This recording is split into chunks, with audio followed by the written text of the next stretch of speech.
Brace the rudders! Raise the sails! Raise the sails! Captain, an unidentified ship is approaching. Over. Roger. Wait, is that an enterprise sales solution?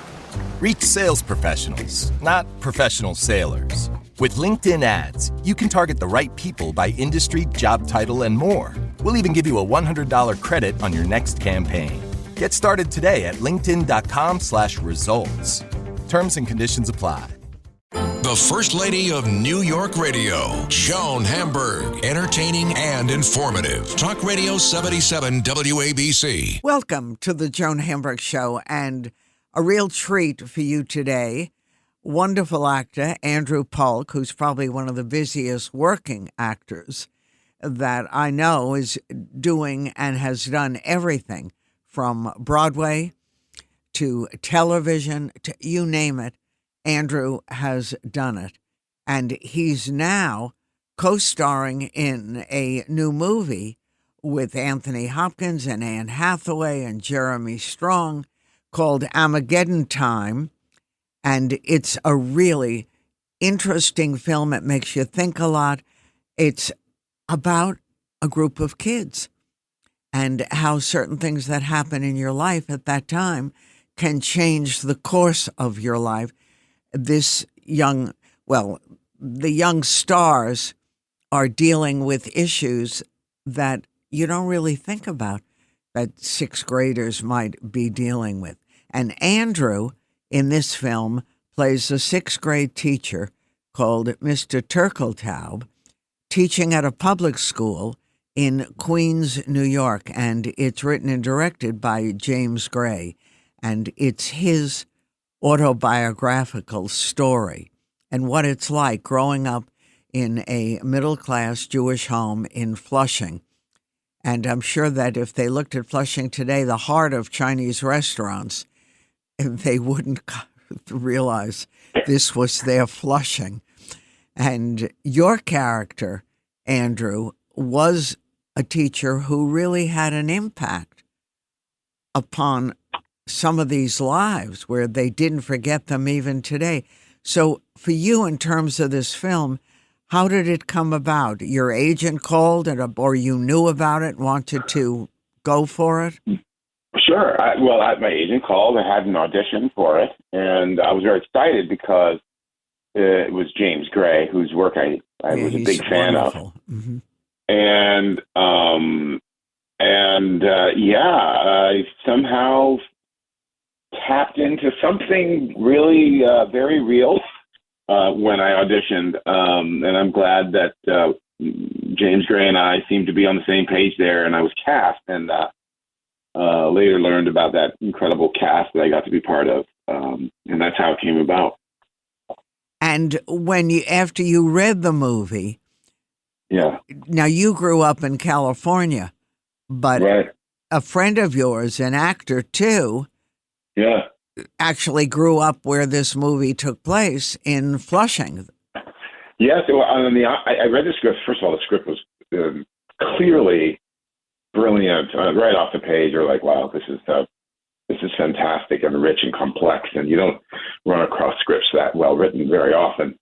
So it was very clearly a great film on paper, and this is an autobiographical story about James Gray's life, and this teacher was a real person.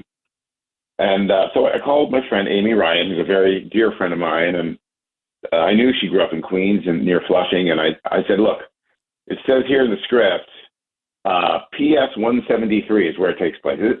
By any chance, is that where you went to school? She said, oh, yeah. That's so anyway, okay, now here's a shot in the dark, Amy. You didn't happen to have a teacher named Mr. Turkeltaub, did you? And she said, yep, that was my teacher. Oh, my Lord. And then she sent me a picture of her, and it was actually in fifth grade with an enormous amount of students, class photo, and Mr. Turkeltaub standing there looking, a little tense. Right. And aggravated. It kind of looked like he was maybe ready to retire. And with the 42 children, including Amy Ryan, and I'd subsequently run across a couple other people who had him as a teacher. So it's great, that this was a real person, and I got to dig into that. Right. And to work with James Gray, which is special, right? James Gray is so fantastic to work with. And he's such a great filmmaker. I mean, so both of those things put together made it a really great experience for me, and I know for everyone else. And I think it shows in the film how I think he's really getting the, if I may say, getting the best work out of everyone. He's a delight to work with. And what brought you many years ago? You grew up in California, I think Berkeley. And that's right. What brought you to New York? Was acting part of your DNA from the time you were a young kid? It really was part of my DNA, and I had relatives in New York, so we would always travel back to New York every year. And my grandparents lived here, my aunt and uncles, everyone was here, and I always loved it. And I thought, even as a kid, I'm like, I got to move here someday. I got to be here. So I went to college on the East Coast, and then I trained in London, and then I got a job right away, luckily, in New York, and I've been in New York ever since. I'm a New Yorker. Yeah, you're a New Yorker, and you're a working New Yorker, too. Yeah.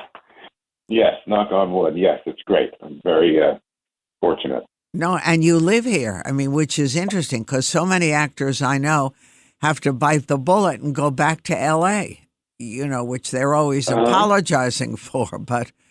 That's funny. I mean, I spent some time in L.A. It's it is what it is. It's an inevitable part of our business. So, and I've worked there, but, I love New York, and I love working in New York even more. Yeah. Well, it is a really special place. But it's interesting, too. Now, how old are your own children?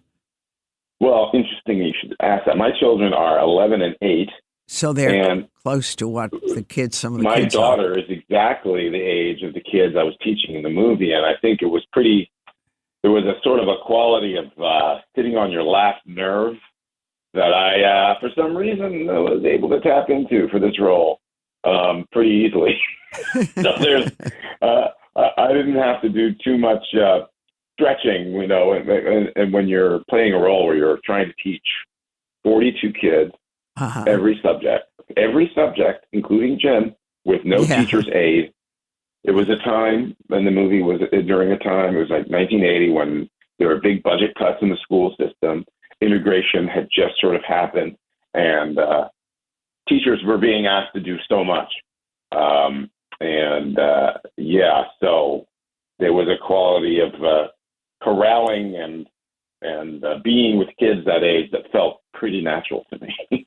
But, and it was really interesting, because as I'm watching this film, I kept thinking, what happened along the way to James Gray in his head where he had to make this film? And did he ever talk about it? Yes, he has. I mean, I can, always, better talk to him about it. But from what he said, it's really, he was at a place, I think, where he right after the pandemic or during, he was driving around the old neighborhood, and he realized there was nothing left of his family in his, that to remember, for his kids to understand where he came from. They had almost disappeared, and there was really no sign of them. Mm-hmm. And so he brought his kids back to Queens, to Flushing, to sort of drive around and show them the old neighborhood. And they got the idea of wanting to do something super personal. And I think it had come also on the heels of doing something where he had just done Ad Astra in space with Brad Pitt. And it felt like an instinct to bring, to write a story very close to home. And that it felt very, even though it was 1980, the issues in the movie felt unfortunately, very present today. The issues of morality, which he felt like in 1980, something changed in this country, where we went from the end of the 70s and the free speech movement and civil rights, and we had come into. It felt like a watershed moment to him, where we went to a more materialistic place, and morality, which is a very Jewish kind of theme, what is right, what is wrong, Right. very Talmudic, is going by the wayside. And then he felt like to tell that story would be really resonant today. And I think he's right. Right. And your character, he really gives a lot of dimension to, as you do too, because I went to public school in what was then a small town, really. But Yeah. I still could, from your character, it brought back all the memories of those overburdened teachers trying to deal with rambunctious, we don't care kind of kids. Right, You know? right. There's that element. Yes, and I remember that when I was that age too. These giant classrooms, the teachers were Doing their just best. doing their best. And in the case of my character, not very good. Let's not- Well, he was But- definitely a little, he singled out, and we're not giving anything away, right? Because he picked on a black kid who apparently Right. just rubbed him the wrong way.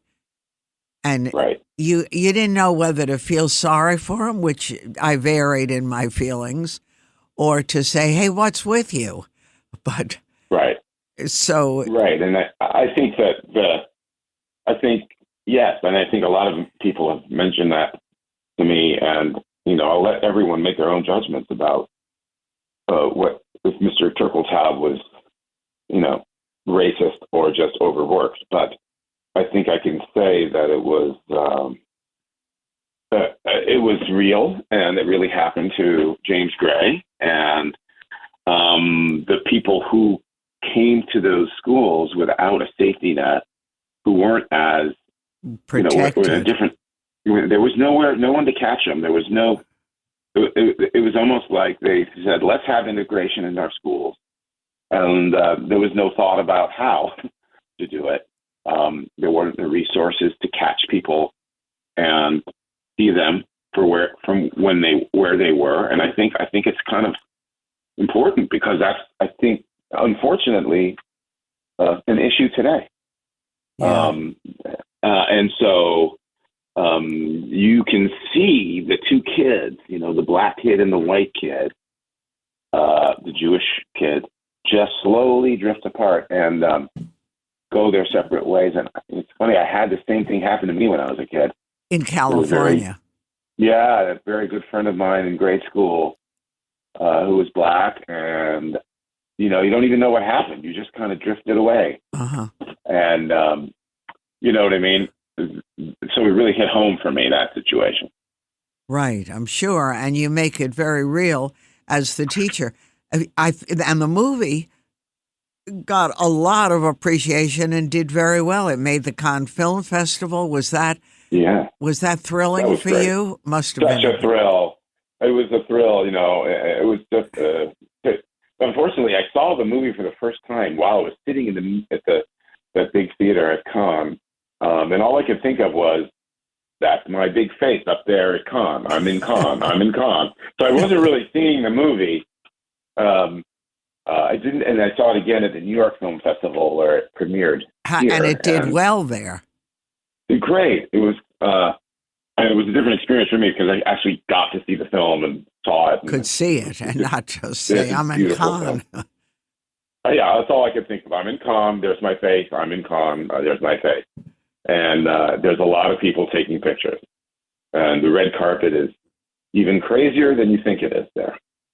Did your it was a lot. family come? I brought my beautiful wife, Zoe, Uh-huh. and we had a great time. No, it didn't bring the kid. Maybe next time Yeah. when they're a little older. No, that's right. They'll appreciate it more, but it still is a thrill. And it isn't as if you never work. You work all the time, but this was a different role for you and a departure from what you always do.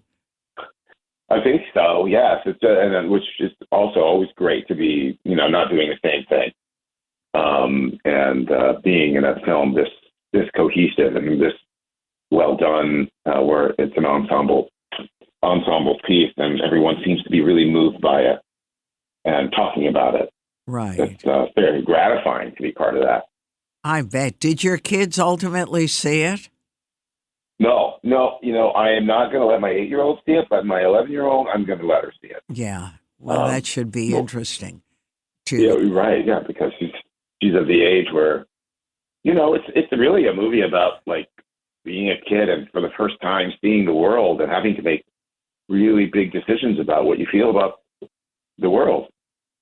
Race and what's right, what's wrong, and that's the age my daughter is. Right, and to have to deal with that, you wonder. But it definitely can influence the path of a kid's life, and it makes you think. Right. When you have children that age range, that there's a lot going on in those fertile brains, and you play a big role. That's right, I do, and I like. I mean, in that, what really struck me, and I don't want to get too much into it, but the scene in the Guggenheim Museum. Yeah, I love that when your kids are going. He sees a Kandinsky painting, and he was definitely a talented artist, the kid in the film. Right, but no one saw him. No one could see him. There was not the space or the time or the attention to see this kid. All they could tell was that he was slow. And that really moved me. That you really just need one person to notice you where you are and to change your life. And that is an issue. That's a theme of the movie too. Right, and your character, Mr. Turkeltaub, when you started investigating his life, he did reach the stage when he could retire, but unfortunately, fate played a worse role. He had, as I understand it, he had a heart attack after he retired. Yeah. Which it just added more information to my backstory to help sort of understand and get under his skin a little bit about, maybe the stress he was under with this job and dealing with all these kids. And, I kind of did have the idea that at the place that the movie takes place, that he's about to retire, and he's getting on his last nerve, really. No, I think we all understood it. I'm telling you, we vary between feeling sympathy for this overburdened, stressed out teacher who, show me a little respect, and the kids had no intent of doing that. No, and they were great kids, by the way. They were good actors. Terrific actors, delightful people, open and professional, Jalen and Banks. They were just fine actors on their own. Really great. Well, it sounds great. So, Andrew, I'm talking to Andrew Polk, who's a movie you should see. Armageddon Time, plays a teacher, and it's all very real. Let me ask you, what now that the movie's up and out, what are you up to? Well, I've just been working on a little bit of network television, doing some FBI on CBS. Yeah, that's good. A hot show.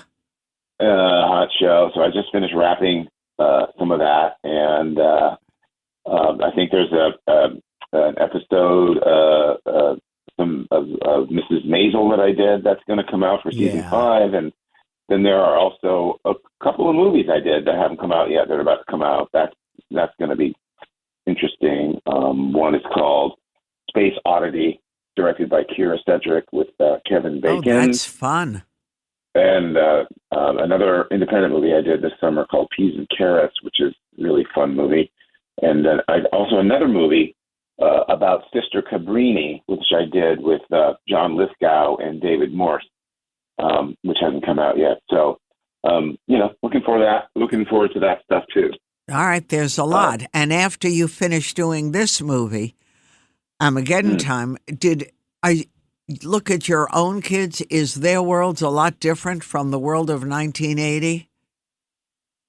Yes. They have extreme amount of privilege compared to the kids portrayed in the movie. They have a great school, and they are seen who they are. People are paying attention to them, and it's really very different than the school portrayed here, and both schools. That later he goes to a private school, the one that Donald Trump ended up going to in the movie. Yeah, and that school also wasn't great at seeing you for who you were either. Maybe a little better, but prejudice definitely is part of it.